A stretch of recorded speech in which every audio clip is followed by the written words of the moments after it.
राम राम भाई सारे आने। आज हमारा बल्क का 8वां दिन और आज का मौसम बहुत ही बढ़िया था। फिर हम हमारा वर्कआउट करने चले जाते हैं। हमने बनाई ये जुगाड़ू बेंच और आज था हमारा चेस्ट और ट्राइसेप।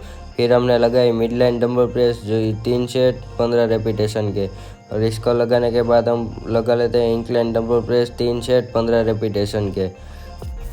इंक्लाइन डंबल प्रेस लगाने के बाद हम लगा लेते हैं डंबल फ्लाई, जिससे हमारी चेस्ट पर ज़्यादा इम्पैक्ट आता है। और इसके हमने लगाए 15 रेपिटेशन 3 सेट के। फिर हमारा चेस्ट का वर्कआउट खत्म हो जाता है। फिर हम लगा लेते हैं ट्राइसेप की एक्सरसाइज, इसके हमने 3 सेट लगाए 12 रेपिटेशन के। और फिर हम लगा लेते हैं ट्राइसेप की है दूसरी एक्सरसाइज, जिसके हमने लगाए 15 रेपिटेशन 3 सेट। ये एक्सरसाइज करने में ट्राइसेप पर बहुत ज़्यादा ही लोड आता है। और फिर हमने लगाई ये ट्राइसेप की लास्ट एक्सरसाइज, जिसके बाद हमारे ट्राइसेप का पंप कुछ और ही था, देख सकते हो।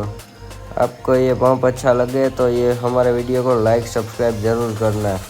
फिर हमने पोस्ट वर्कआउट में ले लिया है क्रिएटिन। फिर हम शाम को बनाना शेक बना लेते हैं।